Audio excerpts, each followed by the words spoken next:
예수님을 믿는 우리가 고백하는 것이 있습니다.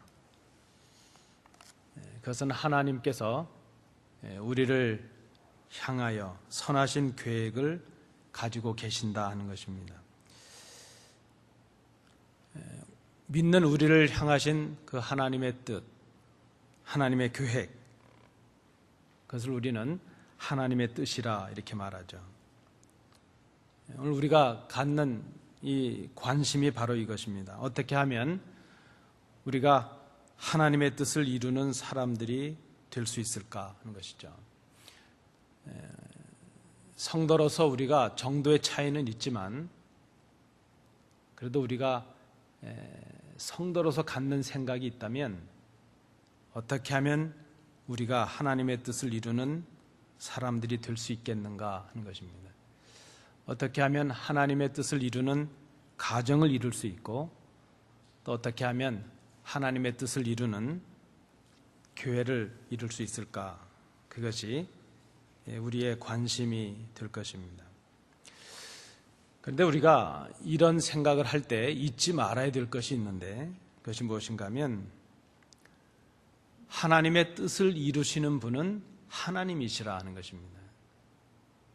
하나님은 하나님께서 계획하신 바를 반드시 이루십니다. 하나님의 뜻은 사람이 이루는 것이 아니라 하나님께서 이루신다 하는 것입니다. 그런데 하나님은 당신이 계획하신 그 계획, 그 뜻을 이루심에 있어서 택하신 사람들을 참여하게 하십니다.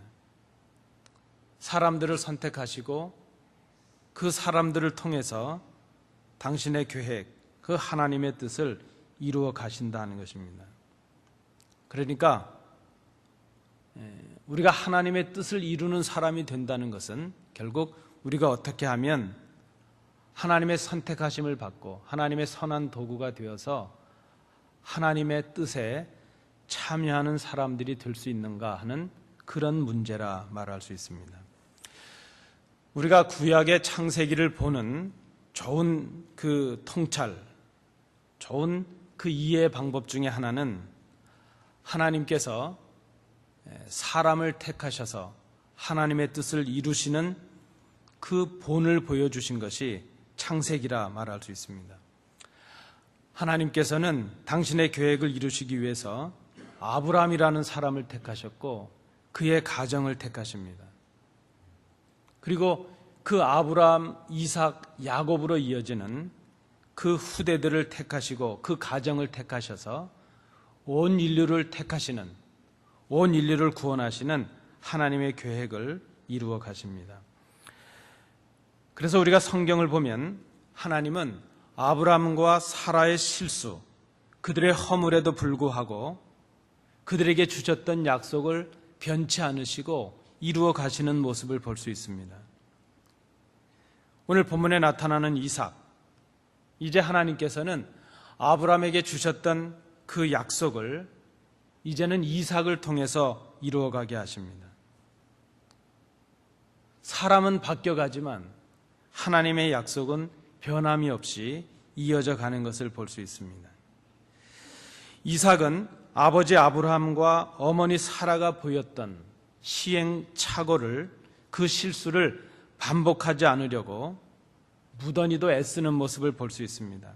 그는 그 하나님의 약속의 주인공이 되기 위해서 애쓰고 있는 모습이 성경 속에 나타나고 있습니다. 여러분 아시는 대로 이삭은 40세에 리브가라는 여인과 결혼을 했습니다. 결혼해서 가정을 이루었는데 20년이 지나도록 그가 60세가 되도록 후대를 얻지 못했습니다. 아브라함 또 그 어머니 사라는 10년을 기다리다가 더 기다리지 못하고 하갈이라는 몸종을 취해서 이스마엘이라는 아들을 낳는 불순종과 불신앙의 모습을 보이고 말았습니다. 아마 이삭은 이것을 기억했을 것입니다. 이스마엘을 통해서 자신이 받았던 그 형 이스마엘을 통해 받았던 그 어려움도 그가 기억을 했던 것으로 보입니다. 이삭은 20년 동안이나 아기를 갖지 못했지만 그러나 그 하나님의 약속을 잊지 않고 의심하지 않고 기다리는 모습을 보였습니다. 여러분, 말이 20년이지 20년을 기다린다는 것 쉬운 일이 아닐 것입니다. 오늘 본문에도 보니까 기다리다 못한 이삭이 아기를 갖지 못하는 아내 리브가를 위해서 하나님께 기도합니다. 그리고 하나님께서 그의 기도에 응답하셨습니다. 그런데 우리가 오늘 성경을 보면 이삭도 그의 아내 리브가, 그리고 두 아들인 에서와 야곱, 아브람과 사라가 그랬던 것처럼 그들 역시 하나님 앞에서 실패와 실수를 범하고 맙니다. 그런데 그럼에도 불구하고 하나님께서는 더 큰 사랑과 더 큰 은혜로 그들을 하나님의 뜻을 이루는 사람들이 될 수 있도록 만들어 가시는 것을 우리는 성경을 통해서 볼 수 있습니다. 여러분, 지혜로운 사람들은 과거의 선배들을 통해서 배웁니다. 우리는 성경을 읽을 때마다 성경에 나타난 하나님의 사람들의 성공을 통해서 배웁니다. 그러나 동시에 우리는 그들의 실수와 실패를 통해서도 배웁니다. 그래서 더 지혜로운 사람은 실수를 통해서 배우는 사람이라 말할 수 있습니다. 오늘 우리는 이삭과 리브가의 가정, 특별히 야곱과 에서를 통해서 하나님의 뜻에 참여해야 될 사람들이 어떤 자세를 가져야 될 것인가, 그들의 실수와 그들의 실패를 통해서 우리가 배워야 될 것이 무엇인가, 하나님의 사람들로서 마땅한 삶의 자세를 몇 가지 생각해 보고자 합니다. 첫 번째는 귀한 것을 귀하게 여길 줄 아는 지혜가 필요하다는 것입니다. 하나님의 뜻을 이루는 사람들, 하나님의 뜻에 참여할 수 있는 사람들, 그 사람들이 되기 위해서는 귀한 것을 귀하게 여길 줄 아는 지혜가 있어야 된다 하는 것입니다. 하나님의 뜻을 이루는 사람이 되기 위해서 우리가 생각해야 될 것은 하나님의 은혜를 귀한 것으로 여길 줄 알아야 된다 하는 것입니다. 여러분 잘 아시는 본회퍼라는 목사님이 있습니다. 그분은 우리가 받은 은혜가 값없이 받은 것이라고 해서 그 하나님의 은혜를 값싼 것으로 생각해서는 안 된다, 이렇게 우리에게 가르쳐 줍니다. 여러분, 우리는 참 간사한 면이 많아서요, 쉽게 얻는 것들은 값이 없는 것이라 생각을 합니다. 값을 내지 않고 얻는 것은 아주 하찮은 것으로 생각을 합니다. 간혹 우리가 전도를 하면 새신자들에게 그 전도학교에서 가르칠 때에 성경책을 본인이 좀 사게 하라는 것입니다. 왜 그런가 하면 성경책을 사서 선물해 주면 성경책을 쉽게 버려버리기도 하고 아주 하찮은 것으로, 그냥 얻는 것은 하찮은 것으로 생각한다는 것입니다. 사실 우리가 돈을, 값을 치르지 않고 얻는 것 중에 귀한 것이 얼마나 많은지 모릅니다. 사실 진짜 귀한 것은 우리가 값을 치르지 못합니다. 우리가 값을 치를 수가 없기 때문입니다. 여러분 지금 입고 계시는 옷, 다 값을 치르신 것이죠. 여러분 드시는 음식, 나름대로 다 값을 치르시죠. 그런데 혹 우리 성도님들 중에 지금 우리가 호흡하고 있는 이 공기에 값을 내고 계신 분이 계신가요? 우리가 수돗물 값을 내잖아요. 사택에도 보면 수도값이 나오고 저희도 수도값을 내고 있는데 엄밀히 보면 그게 물값일까요? 물값은 아니죠. 그 물을 소독하고 집에까지 보내준 소독비와 운송비 정도를 우리가 내고 있을 뿐입니다. 생선을 잡수고 오셨나요? 우리가 생선 자체값을 낼까요? 잘 생각해 보면 생선값을 받을 분은 하나님밖에 안 계십니다. 우리는 생선값을 낸 적이 없습니다. 다만 어부들이 먼 바다에 나가서 그것을 수거해서 우리의 밥상까지 올려준 그 수고비를 우리가 내고 있다 생각이 됩니다. 그런 의미에서 보면 지금 우리에게 있는 것, 우리가 누리고 있는 것, 우리와 함께하는 사람들, 이 모든 것이 하나님께서 주신 귀한 은혜임을 우리가 생각할 수 있어야 될 것입니다. 하나님께서 주신 은혜를 귀하게 여기지 못하는 것, 그것은 부족한 것이 아니라 잘못된 것입니다. 오늘 본문에 나타나는 에서를 봅니다. 에서는 하나님께서 정해주신 그 장자의 권한, 장자권을 귀한 것으로 생각하지 못했습니다. 자신이 장자가 되었으니까 당연하다 생각을 했습니다. 그런데 이 장자의 권한이라고 하는 것은 관습에 의한 것도 아니고 세습에 의한 것도 아닙니다.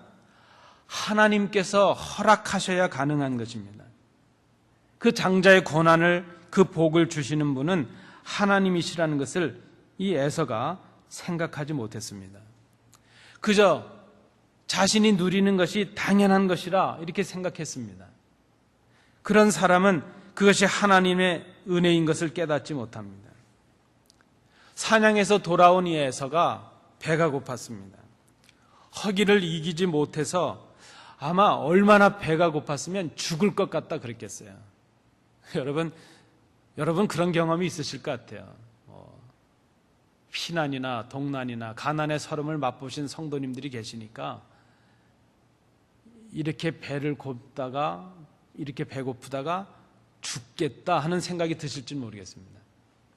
저도 신학생 때 가난한 신학생 시절을 지나면서 죽을 것까지는 않았지만 밥을 못 먹고 잘 때 배고프면 서러운 거구나, 잠도 안 오는 거구나 하는 것을 느껴본 적이 있었습니다. 이 에서가 얼마나 배가 고팠으면 죽을 것 같다 그랬을까요? 좀 과장된 표현이기도 하겠지만, 그러나 에서는 자신의 허기를 이기지 못해서 그 귀한 자신의 장자권을 동생 야곱에게 넘겨버리고, 아주 오늘 말씀해 보니까 그저 그것으로 맹세까지 하는 그런 모습을 우리가 볼 수 있습니다. 장자의 명분을 가볍게 여겼기 때문입니다. 그 장자의 명분을 주시는 분이 하나님이시라는 것을 그가 생각하지 못했기 때문입니다.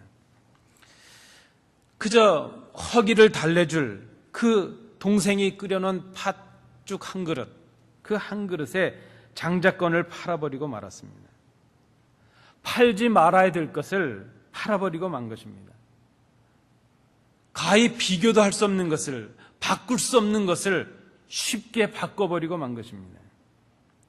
그가 가진 장자의 권한은 팥죽 한 그릇과는 비교도 할 수 없는 것인데, 그것이 귀한 것을 생각하지 못하니까 그저 팥죽 한 그릇에라도 그것을 바꿔버리는 그런 어리석음을 범하고 말았습니다. 우리가 에서를 통해서 생각해야 될 것이 이것입니다. 우리가 약할 때, 우리가 배고플 때, 우리의 감정이 비뚤어져 있을 때, 우리가 육신의 미혹을 받을 때, 우리가 사탄의 종노릇을 하고 있을 때, 그때 세상에서 곤고하고 힘이 들어서 우리 마음속에 섭섭함이 가득할 때, 하나님의 은혜인 것을 깨닫지 못할 때, 그때 우리도 모르게 귀한 것을 귀하지 않게 여기는 그런 실수를 범할 수가 있다는 것입니다. 귀한 것, 하나님의 은혜를 귀하게 여길 줄 아는 지혜가 우리에게 필요하다. 에서를 통해서 배웁니다. 또한 우리는 오늘 본문에 보면 야곱을 통해서도 지혜를 얻습니다. 야곱은 아마 어머니 리브가가 그렇게 평소에 일러주어서 그랬는지 모르지만 형 에서와는 달리 이 장자의 권한, 장자권이 귀하다 하는 것을 생각을 했습니다. 그런데 야곱이 생각하지 못한 것이 있습니다. 그 장자권이 귀하다는 것을 알았다면 그것을 어떻게 얻을 것인가 하는 것을 야곱은 좀 더 고민을 했어야만 했습니다. 장자의 권한이 소중하고 귀한 것임을 아는 것 중요하지만, 그러나 그 소중한 장자권이 소중하다고 해서 다른 사람의 것을 속여서 빼앗는 것은 잘못된 것입니다. 야곱은 그 형의 장자권을 자신이 얻기 위해서 형과 아버지를 속이는 거짓을 범하고 말았습니다. 그것은 하나님을 속이는 것이 되었습니다. 여러분, 귀한 것 얻는 것 중요하죠. 그러나 귀한 것일수록 그것을 얻으려면 얻는 방법도 귀하고 선해야 한다는 것을 우리가 생각할 수 있어야 됩니다. 목적이 선한 것이라면 그 과정과 방법도 선해야 합니다. 그저 결과만 좋으면 수단과 방법을 가리지 않는 것, 그거는 짐승들이나 하는 것입니다. 하나님을 믿는 사람들이 해야 될 일은 아니라는 것입니다. 결과만 좋으면 거짓말도 불사하고, 결과만 좋으면 우리의 영혼이라도 팔아버리고, 결과만 나에게 유익할 것이라 생각한다면, 그저 믿음도 저버린다면 그것은 잘못된 것입니다. 그것은 믿는 자들이 해야 될 일이 아니라는 것입니다. 우리의 믿음의 선배들은 그렇게 살지 않았습니다. 때로 믿음을 지키다가 목숨을 빼앗긴 우리의 선배들, 우리의 순교자들은 그렇지 않았습니다. 결과가 좀 좋지 않게 보여지더라도 양심을 지키고 신앙을 지키고 진리를 지키기 위해서 그들은 목숨까지도 걸었던 그런 우리의 신앙의 선배들이었습니다. 하나님께서 원하시는 것이 무엇일까 하는 것을 우리가 생각해야 될 것입니다. 여러분, 우리가 예수를 왜 믿는지 근본적인 생각을 좀 해야 될 때가 되었습니다. 야곱은 비록 장자권을 얻었지만 아버지를 속이고 형을 속인 그 대가를 혹독히 치루었습니다. 평생을 형을 피해서 두려움 속에 살아야만 했습니다. 그 에서의 눈에서 눈물을 내었습니다. 에서가 그런 장담을 했습니다. 아버지만 죽으면 너는 내 손에 죽을 줄 알아라. 그 가정에 불화가 임했고 형제 간에 불화가 임하고 말았습니다. 하나님의 은혜를 귀하게 간직하는 성도들 되시기 바랍니다. 귀한 것을 얻기 위해서 선한 길을 걸으시기 바랍니다. 하나님의 뜻을 이루려는 사람들이 생각해야 될 첫 번째 모습이라 말할 수 있습니다. 두 번째, 우리가 오늘 본문을 통해서 또 배우는 교훈이 있는데, 그것은 하나님의 때를 기다릴 수 있어야 된다는 것입니다. 이삭과 리브가는 결혼을 했지만 20년 동안이나 자식을 얻지 못했습니다. 여러분, 이것이 얼마나 특별히 리브가에게는 큰 상처가 되었겠습니까? 그러나 그럼에도 불구하고 이 이삭과 리브가는 기다릴 줄 아는 사람들이었습니다. 그들은 기도할 줄 아는 사람들이었습니다. 이삭의 아내를 위해서 기도했습니다. 하나님께서 때가 되었을 때에 그 이삭의 간절한 기도를 응답하셨습니다. 리브가가 아기를 가졌는데 태에 쌍둥이를 잉태하게 하셨습니다. 리브가도 기도의 사람이었습니다. 리브가가 하루는 그 자기의 태중에서 아기들이 다투는 것을 깨닫게 되었습니다. 그때 리브가도 하나님 앞에 기도를 했습니다. 하나님께서 그의 기도에 응답하셨습니다. 여호와께서 그에게 이르시되 두 국민이 내 태중에 있구나. 두 민족이 내 복중에서부터 나누이리라. 이 족속이 저 족속보다 강하겠고 큰 자가 어린 자를 섬기리라 하셨더라. 여러분, 리브가가 기도했을 때 하나님께서 리브가에게 하나님의 계획과 뜻을 분명하게 보여주셨습니다. 태중에 두 민족이 있다. 큰 자가 작은 자를 섬기게 될 것이다. 이것은 하나님께서 계획하신 것이고 하나님의 뜻이었습니다. 이것을 리브가로 하여금 알게 해주셨습니다. 그렇다면 하나님의 뜻을 응답으로 받은 이 리브가가 해야 될 일이 무엇이었을까? 하나님의 계획, 하나님께서 이루실 때까지 기다림이 필요했다는 것입니다. 하나님께서 야곱을 형 에서보다 큰 자가 되게 할 것을 말씀해 주셨다면 인위적인 방법은 자기의 방법을 쓰기 전에 하나님의 방법으로 하나님께서 이루실 때까지 기다려야 됐다는 것입니다. 그리고 그 아들 야곱이 그 약속을 신뢰하고 기다릴 수 있도록 그를 가르쳐야 했을 것입니다. 근데 리브가는 기다리지 못했습니다. 그 아들에게 하나님의 뜻을 가르치지 못했습니다. 그래서 야곱도 기다리지 못하는 사람이 되고 말았습니다. 오늘 성경을 잘 보시면 성경에 이 야곱은 장막에 거하는 사람이라는 말이 나옵니다. 27절에 보면 에서는 익숙한 사냥꾼이고 야곱은 조용한 사람이고 장막에 거주하는 사람이라 그랬습니다. 이게 조용한 사람이라는 이 말이 탐이라는 말인데요, 온순하고 정직한 사람이라는 뜻입니다. 야곱은 처음부터 이런 사람이 아니었던 것으로 보여집니다. 장막에 거하는 조용하고 정직하고 온순한 사람이었습니다. 그러나 자신이 사랑하는 아들에게 장자권을 돌리기 위한 어머님의 욕심이 이 아들마저도 그런 속이는 아들로 만들어가고 있는 것을 볼 수 있습니다. 왜 이렇게 되었을까? 하나님께서 하나님의 뜻을 밝히 보여주셨는데 그 하나님의 뜻을 기다리며 순종하지 못했다는 것입니다. 야곱과 그의 어머니 리브가의 실수가 있다면 그들은 귀한 것을 얻는 것이 자신들의 방법에 의한 것이 아니라 하나님께 있음을 생각하지 못한 것입니다. 그래서 그들은 하나님의 때를 기다리지 못하고 말았다는 것입니다. 우리가 이 본문을 상고해 보면 리브가가 하나님의 응답을 받았을 때에 그 하나님의 계획과 예언의 말씀을 들었을 때에 그 남편인 이삭에게 협의하지 않았던 것으로 보여집니다.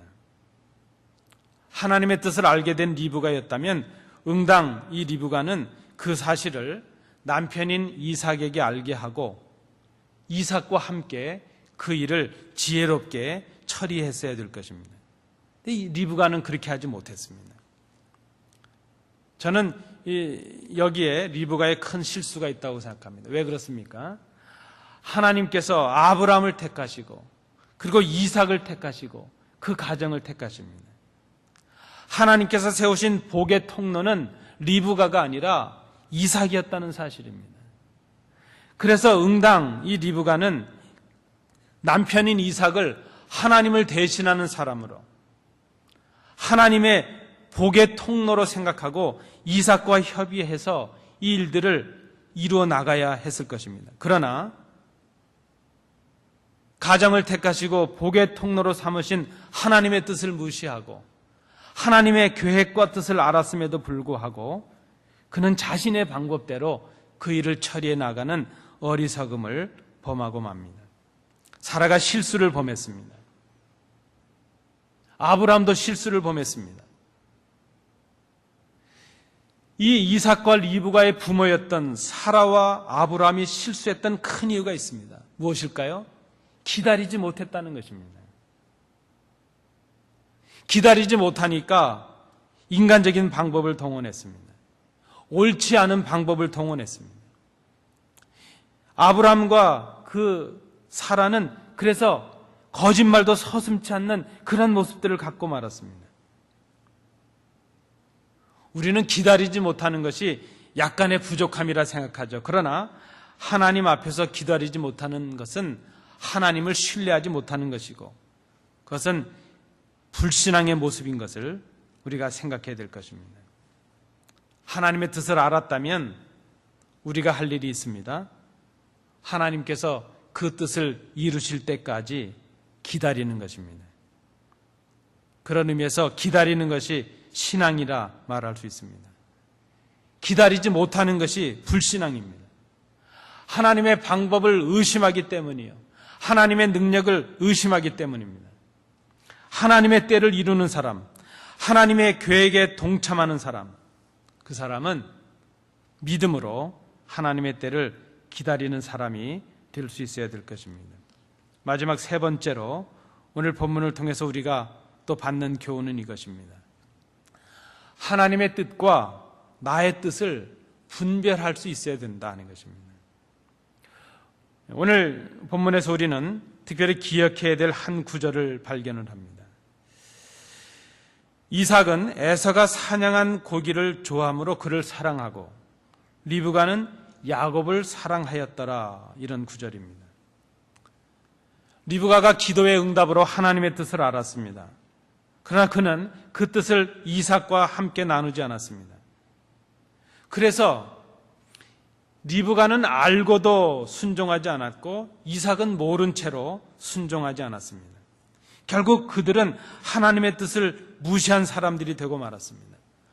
하나님의 계획을 생각하지 아니하고 자신들의 뜻을 생각했습니다. 이삭은 야곱에게 뜻을 두신 하나님의 계획을 알지 못했기에 에서에게 뜻을 두고 살아갔습니다. 야곱에게 뜻을 두신 하나님의 뜻을 리브가는 알았지만 야곱을 사랑했기에 그 하나님의 뜻을 무시하고 자신의 방법대로 야곱에게 장자권이 임하도록 했습니다. 그 일을 위해서 동생도 그 형도 속이게 하고 남편도 속이게 하는 그런 죄를 범하고 말았습니다. 하나님의 계획을 알았던 리브가건 그 사실을 알지 못했던 이삭이건 모두가 다 하나님의 뜻보다는 자신들의 뜻을 먼저 생각한 실수를 범하고 말았다는 것입니다. 여러분, 그런 말이 있습니다. 자식 이기는 부모 없다 하는 말이 있습니다. 이 말이 특별한 상황에 쓰이는 말이긴 하지만 한국에서 그렇게 훌륭하고 성공적인 목회 삶을 사셨던 선배 목사님들 중에 자식으로 인해서 넘어지는 분들이 있는 것을 봅니다. 그렇게 공사를 구분하시고 원칙적이고 대쪽 같던 분들이 아들 문제가 막상 닥치게 되니까 공사가 사라지고 원칙도 없어지고 그저 교회와 하나님 앞에서 큰 오점들을 남기는 그런 분들을 우리가 보고 있습니다. 세습이라는 것, 자식들에게 그 교회의 공적인 재산을 돌려서 무리를 끼치는 것, 전에 그분들이 가졌던 모습으로 보면 전혀 상상도 할 수 없을 모습들이 자식이라는 벽에 걸려서 넘어지고 마는 것을 보게 됩니다. 왜 그랬을까? 하나님의 뜻보다는 자식에 대한 애정을 앞세우기 때문입니다. 공보다는 사를 생각하기 때문입니다. 공과 사를 구분하지 못하기 때문입니다. 이삭과 리브가가 어떤 사람이었습니까? 아브라함과 그 사라의 교훈을 받아서 20년을 하나님을 의심하지 않고 믿음으로 기다려온 그런 사람들이었습니다. 기도의 응답으로 에서와 야곱을 얻었던 기도의 사람들이었습니다. 그런 사람들이 인간적인 그 어떤 방법도 지난 20년 동안 사용하지 않았던 그 사람들이, 그런데 에서와 야곱이라는 그 아들 문제로 인해서 이삭 그리고 리브가가 넘어지고 있는 것을 우리가 보게 됩니다. 여러분, 이삭과 리브가의 모습 속에서 우리의 모습을 보아야 될 것입니다. 하나님께서 분명히 두 아들과 두 민족에 관하여 하나님의 뜻을 보여주셨습니다. 그런데 부모된 사람들이 그 약속과 뜻을 생각하지 못하고 자신의 애정을 앞세웠습니다. 제가 이 부분에 관한 어떤 참조 책을 하나 보니까요, 이렇게 표현을 했습니다. 하나님의 예정보다 자식을 향한 애정을 앞세운 실패자들이 되었다. 적절한 표현이라 생각이 됩니다. 하나님의 뜻을 생각하지 아니하고 자신의 감정을 앞세우고 자신의 유익을 앞세우고 내 자식 생각하고 내 가족 생각하고 내 유익 생각하다 보니까 하나님의 뜻을 뒷전으로 밀고 말았다는 것입니다. 여러분, 신앙이 무엇입니까? 때로 신앙은 하나님의 뜻을 위하여, 하나님의 영광을 위하여 내 뜻도 뒤로 하고 자식도 뒤로 하고 때로는 내 가정도 뒤로 하고 내가 손해보는 것도 뒤로 할 수 있는 그런 모습을 우리는 믿음이라 이렇게 가르치고 배워왔습니다. 그러나 실제적으로 우리의 삶 속에서 우리는 그런 삶을 살아가지 못하고 있습니다.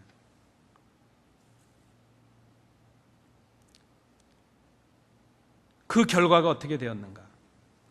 하나님께서 택하신 가정에 반목이 왔고 불화가 왔습니다. 가정에 문제가 임했습니다. 하나님의 뜻보다 내 생각, 내 뜻을 앞세우는 것, 그것은 부족의 문제가 아니라 불신앙의 모습인 것을 우리가 기억해야 될 것입니다. 사탄이 오늘 우리를 그렇게 미혹하고 있습니다. 사탄은 우리로 하여금 하나님을 부정하고 하나님을 저주하고 하나님을 믿지 말라 그렇게 유혹하지 않습니다. 내 자식들을 위해서 이 정도 하는 것 하나님은 뭐라 그러시지 않을 것이다. 내가 내 손해보는 것 때문에 좀 이렇게 하는 것 하나님께서 이 정도를 뭐라 그러시겠느냐. 하나님이 어떤 분이신데 우리의 감성과 우리의 감정을 건드리고 우리를 미혹하는 사탄의 미혹이 있다는 것을 기억해야 될 것입니다. 우리의 욕심이 하나님의 뜻을 지나치지 않게 해야 됩니다. 우리의 애정이, 우리의 감정이 하나님의 정하신 뜻과 그 질서를 무너뜨리지 않게 해야 된다는 것입니다. 하나님의 뜻을 이루는 사람, 그는 하나님의 뜻을 우선하는 사람이 될 수 있어야 될 것입니다. 오늘 말씀을 맺습니다. 성도 여러분들께서 기억해 주시기를 바랍니다. 하나님의 계획, 하나님의 뜻을 이루시는 분은 사람이 아닙니다. 하나님이십니다.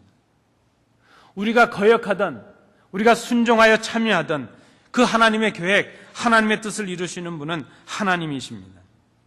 그러나 그 하나님의 계획에 선한 일꾼이 되어서 참여하는가 아닌가 하는 것은 우리의 책임으로 남게 될 것입니다.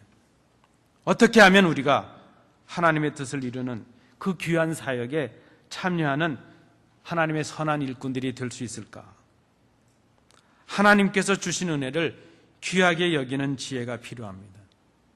지금 내가 처해 있는 환경, 나와 함께하는 사람들, 내가 가지고 있는 것들, 나에게 있게 하신 것들, 이 모든 것들이 하나님께서 귀하게 주신 은혜라는 것을 생각해야 될 것입니다.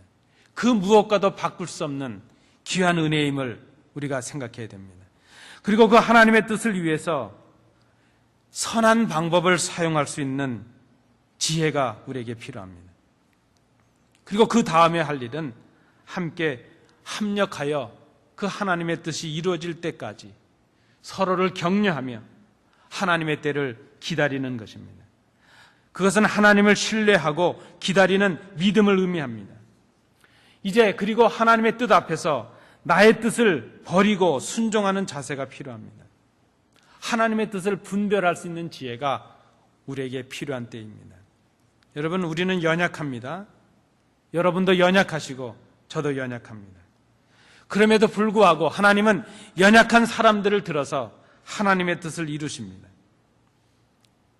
오늘 우리가 함께 나누신 이 말씀의 자세, 귀한 것을 귀하게 여길 줄 알고 하나님의 때를 기다릴 줄 알고 하나님의 뜻과 나의 뜻을 분별하여 순종할 줄 아는 이런 삶의 자세를 가진 사람들, 하나님께서는 이런 사람들을 택하시고 하나님의 뜻에 참여하게 하십니다. 하나님의 뜻을 이루는 복된 사람들이 되게 하십니다. 바로 이 사람들이 하나님의 뜻을 이루는 사람이라 말할 수 있습니다. 이 말씀을 통해서 하나님의 뜻을 이루시는 복된 성도들 되시기 바랍니다. 기도합니다. 은혜로우신 아버지 하나님, 우리를 향하신 하나님의 뜻이 이루어지기를 원합니다. 그리고 우리가 그 뜻에 순종하여 하나님의 뜻에 참여하는 선한 일꾼들이 되기를 소원합니다. 우리 가정이, 우리 각자가, 우리 교회가 하나님의 뜻을 이루는 하나님의 사람들이 되게 하여 주옵소서. 예수님 이름으로 기도하옵나이다. 아멘.